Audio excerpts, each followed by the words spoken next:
Welcome back. Well, it's scorchingly hot here again today. The weather report says it's 99, but the thermometer outside my bathroom window is reading well over 100. So, I'm here nevertheless. Today I thought we would go back to the Fancy Schmancy Antique Shop, and we're going to take a look at some of the stuff I bought there, because the last time I just showed you around. I didn't show you very much of what I had purchased.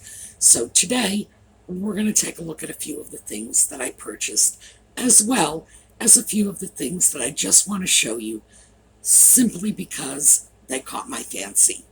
When we come back.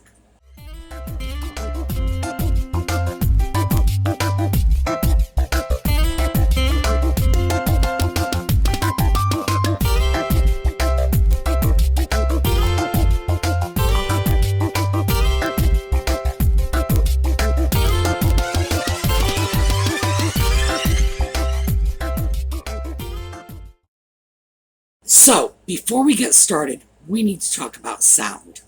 I have been experimenting over the last couple of years with microphones. And I'm trying a new one today, but I have a backup sound system, so I will use whichever one comes out best. One of the things I did want to mention, because this happens to me, I watch YouTube too. There are some channels that simply seem to have low sound volume. And I'll go through the comments, and I seem to be the only one having that problem. No one else is saying, oh my gosh, your sound is terrible. So I think there may be some channels that, for whatever reason, sound a little softer on somebody else's system, whether they're listening on their phone, their iPad, their computer. And one of the things I wanted to tell you is what I do. I keep earbuds from my little MP3 player, and I plug it right into the computer and listen that way. And when I come across a channel that has very low sound volume, that's what I do. It works out great. Now, that doesn't mean I'm not going to take steps to resolve whatever our sound issues are here. I am. And we are on, I think this is microphone setup number 4. So, we are trying to address it, but that's just an FYI. If you have problems with other stations, or if you have problems with more than one, earbuds do the trick. And, yeah, gosh, they're so cheap. All right. Speaking of sound, and this is what brought it to my mind, you are going to notice in these film clips that the sound is very poor. Between the loud music and the horrific sound from the fans, sometimes, boy, it's hard to even hear yourself think. But we're going to try to muddle through. If there are things you're not able to make out in the film, just hit me up in the comments and I'll explain to you what's going on. But it's life here in southern Pennsylvania in the summer. The old buildings, now I love old buildings, but places like the Carlisle Antique Mall and Bedford Antiques, they're in old buildings. And the only way to be able to shop there is to be able to put up with the sound of the fans. It's not the greatest situation in the world, but it's not the worst either. So, bear with me, and hopefully we'll get through it. All right, so let's start with the first thing I saw the last time I walked in. Barely got into the door, and, oh, it just called out to me. Take a look. There's the door. So as you can see, I just barely got inside. And look at this. This is absolutely gorgeous. $16, it's a little over, my target price range. But this is just a terrific Nippon vase. And look at the condition. There's no wear on the gilding. And there you go. There's our price. So for a piece that has got to be 100 years old, the condition is fantastic. So, absolutely coming home with me. Well, that vase is just stupendous. This is a vase that is about 100 years old. It could be older too. I certainly can't tell anything from the condition because the condition is perfect. It's like brand spanking new. So I was perfectly willing to pay $16 for something that pretty, that pristine. There was almost no wear on the gilding at all. Anytime you get a piece that is over 50 years old, you're going to see wear. You just are. In this case, no. It probably lived in a glass cabinet for a long time, or up on top of a shelf where it wasn't touched and was well cared for. And you see pieces like this turn up. Somebody goes and cleans out Grandma's house, and the vase Grandma got when she was just a girl, and it was like on the high shelf where nobody could bother it. Boy, when they hit the market now, oh, yummy. So I was thrilled with that. And then I think this was the next booth over, came across another gorgeous Japanese set. So take a look at these. Well, I love this set. It's like a syrup pitcher and a muffinier. And these were used as breakfast pieces. You would put cream for your breakfast berries or syrup for your pancakes, whatever. And this held your powdered sugar or your cinnamon sugar, etc. This is gorgeous. At $18, well, considering the fact that I just grabbed a $16 vase, I really have to think about it.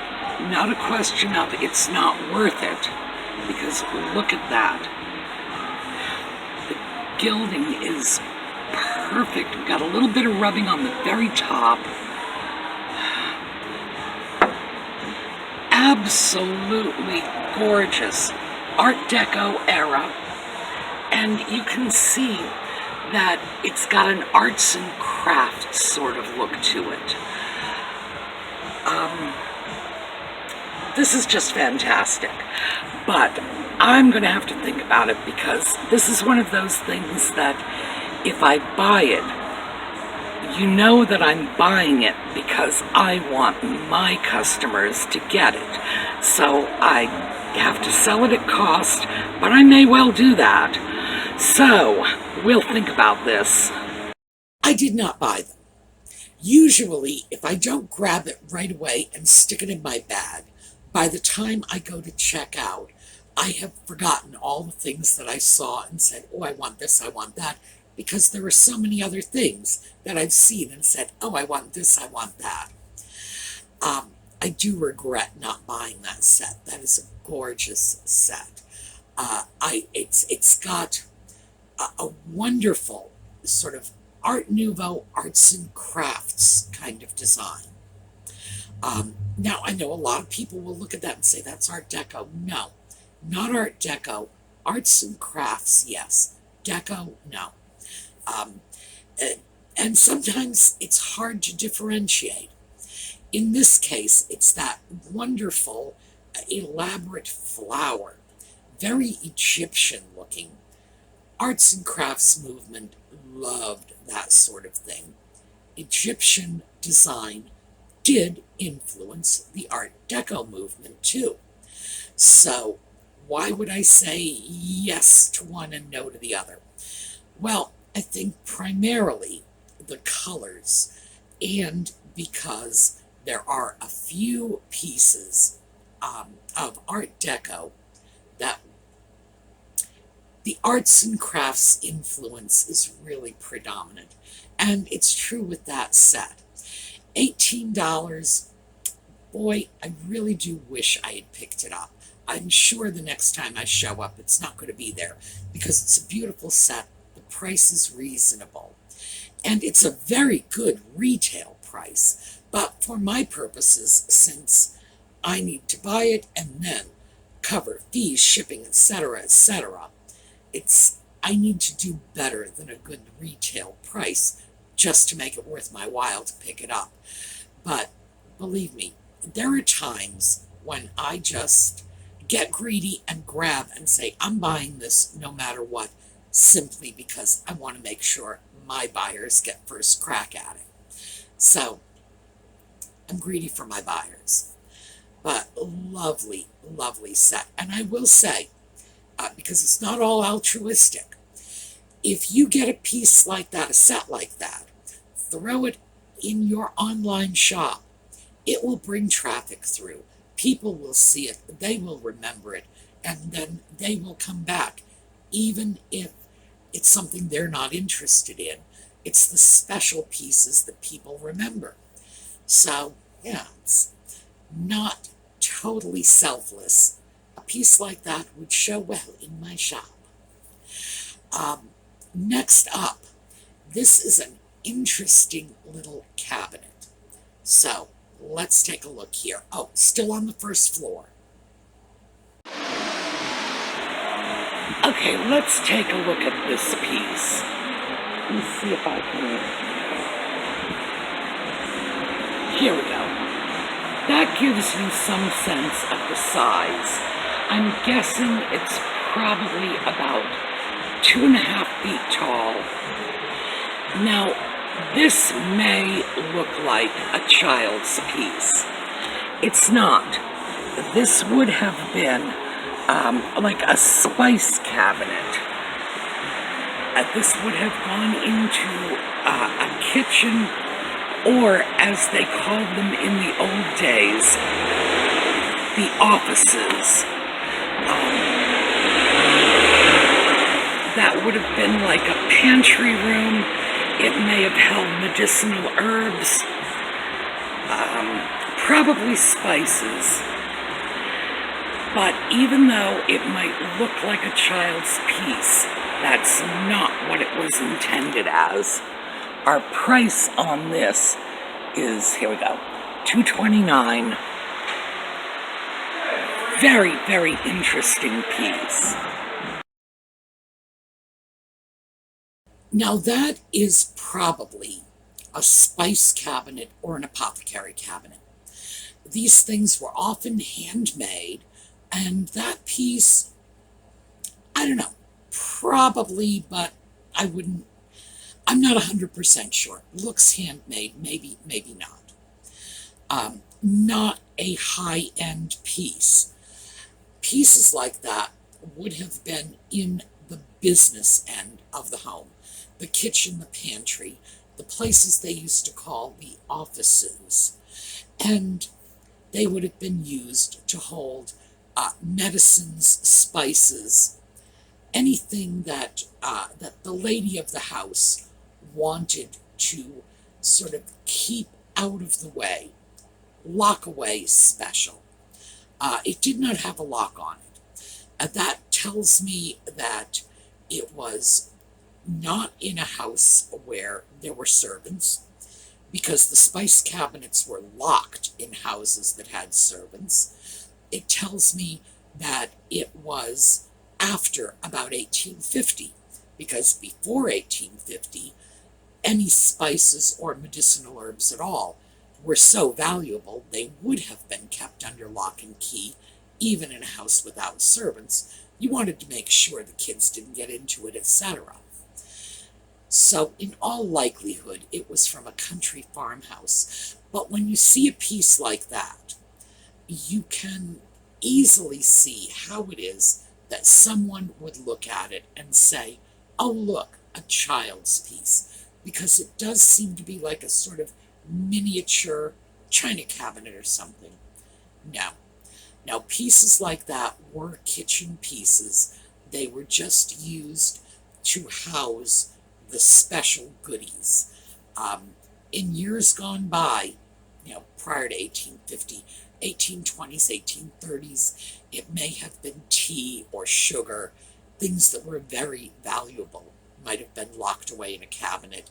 Past 1850, spices, medicinal herbs, nothing that would have been a devastating loss if it were stolen, but still things you would want to treat with special care.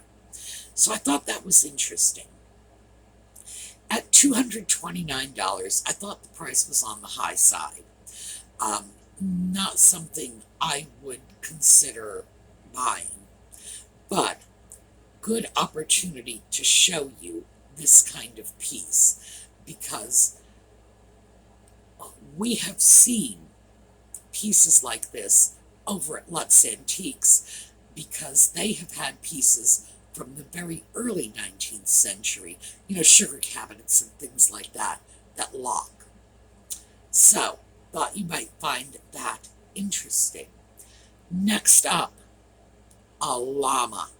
Take a look. Well, here we have, for $45, a hand-painted Peruvian llama. And the reason I find this very interesting is because this is remarkably similar to a kind of folk art from Sweden. So, Peru, Sweden, basically opposite sides of the globe. And I just found it fascinating that they have such remarkably similar types of folk art. Okay, so as I said while I was filming, the reason this llama really grabbed me was because it reminded me so much of the Swedish horses, the Dalahäst. That's Dala horses. That's what it is in English. In Swedish, it's one word. Swedes like combining words. I don't know if it's because they really don't like modifiers or they like modifiers way too much. But yeah, boy, if they can slam two words together, they're going to do it. And let me show you what those Swedish horses look like.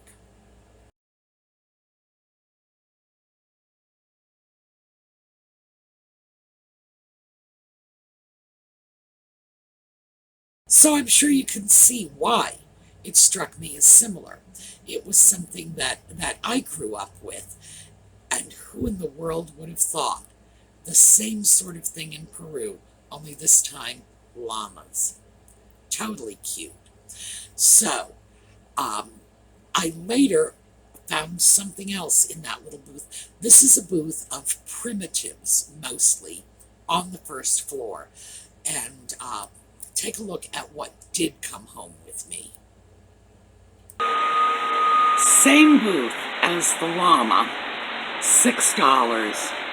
It's a wonderful little piece of green glass, hand-painted. I'm going to take this with me. I think this may be uranium glass, but unfortunately, the battery in my little portable black light is apparently no longer working. So I have to do something about that, but I think it may be uranium glass. In any case, uranium glass or otherwise, $6, it's a nice piece. Well, that piece certainly looked like uranium glass to me, but my little tiny black light, I keep it on the key fob with my keys. The batteries are gone. I need to order new ones. I thought I did, but since they haven't arrived, I guess I haven't. And I checked it out with my larger black light when I got it home. Yes, uranium glass. So that is a nice little piece. And uranium glass is collectible. Now, you know my theory on uranium glass. Don't eat off it, don't drink out of it, don't put it near food.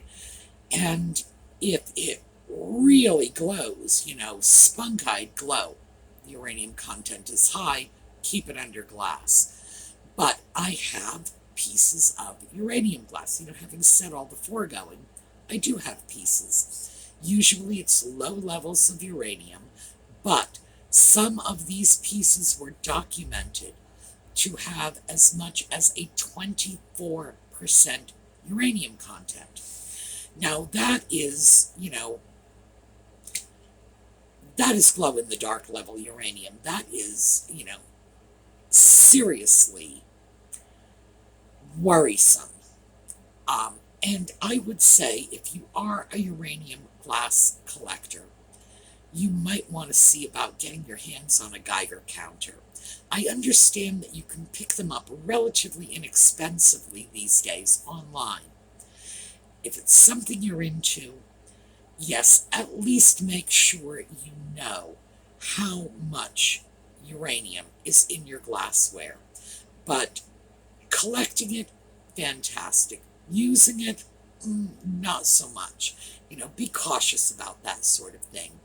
Anyway, this is an interesting piece, and because it's a decorative basket that I don't think was intended to accommodate food, it seems more likely that it would have been used to hold dried flowers or something. And today, you would use it to hold potpourri or something else. As long as you're not putting it in your mouth, it's probably perfectly safe to leave it around the house. And as I say, there are collectors. It was a good price. And for a hand-painted piece of uranium glass, sure, I'll take it for $6. Next up, I went upstairs, and this is on the second floor. So, take a look. Well, here we have another piece of contemporary art, $150. This caught my eye, and if you'll recall, the last piece that caught my eye like this was very bright, and I'm beginning to think that I must be part magpie. I am just attracted to the bright and sparkly. I do think it's an interesting piece. I am learning something about my taste in contemporary art. I really do seem to gravitate toward the brightly colored paintings. And that's funny because with older art, I tend to go for muted pieces. But if it's modern, I seem to want it to be bright. As I said when I was filming, I think I'm part magpie. I just want bright and shiny, Or I could be going into my second childhood. I don't know. I'm not taking bets either way. I just thought it was an interesting piece, and I wanted you to see that they do have a wide variety of art here at this antique mall, just to give you some sense of some of the other things they have. So finally, I went back to the lighting booth with all of the Art Deco and mid-century lighting fixtures, shades, really. Because Colleen Staver, and she's the lady who runs the Sumi's Angels Facebook group, Colleen had suggested when she first saw the videos I had done at that particular booth, and I guess this was 2-3 weeks ago, she had suggested that one of these shades might make a great lamp project. So that's what I went back for, with that specific project in mind. So let's take a look. We are back at the lighting booth. Look at that. And I am casting around for a project piece. So I've been looking at some of these tags. Now, some of them, like this, say retro, which leads me to believe it's not a genuinely old piece. Other pieces, like this, French Art Deco, NOS. NOS means new old stock. In other words, they found that piece in a box somewhere, apparently along with all his friends. Very interesting pieces. So we are looking for something that is old,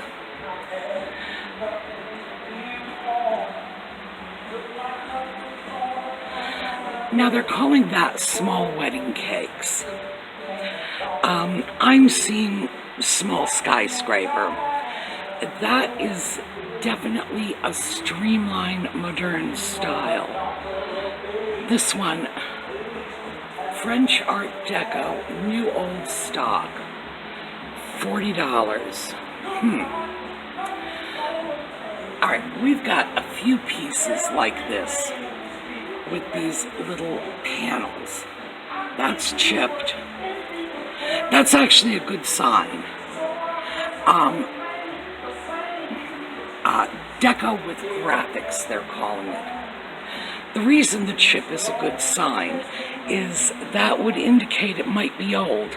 Odds are good there. So I went for his slightly more accessible twin brother. And again, we have some damage. We have missing paint. And as I said, that is a good sign. I don't know. What do you think? We're definitely looking at a streamlined modern piece. I'm going to see if there are others that we will choose from. Okay, these are our choices. This first one, $25. Definitely Art Deco. And this piece, this is how it would have been hung. And you can see how Art Deco those lines look.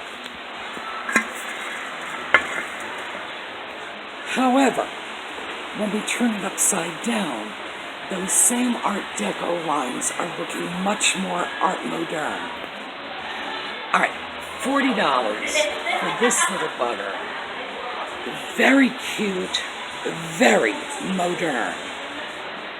This one, I gotta tell you, that's my favorite. I love that sort of flying saucer look.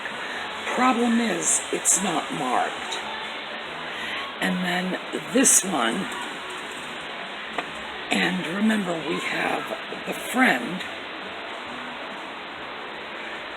right over here, so we know that one is $50. And I took this one down simply because it was easier to get at. So, as you can see, I'm looking for something specific for a project piece. When I see them all together, I think the two in the middle are really going to be on my short list for this project. Smaller, more discreet and manageable. I like the beige one. So, before I make a decision, I'm going to see if I can get a price on that. Alright, my first choice, and it's $35. So, this is going to come with me. This is going to become a project piece. And basically, I'm going to show you how to turn just about anything into a lamp. Very exciting. Oh, and I should probably thank Colleen Staver, because she's the one that suggested this. Okay, so here's the explanation. After I got all the little globes out, I wanted a price on that beige globe. it really appealed to me. And their business cards, and I don't know if you noticed, but as I was filming, there was a little hand in the corner holding business cards. So I grabbed a card and I called the booth owner and I sent him a picture.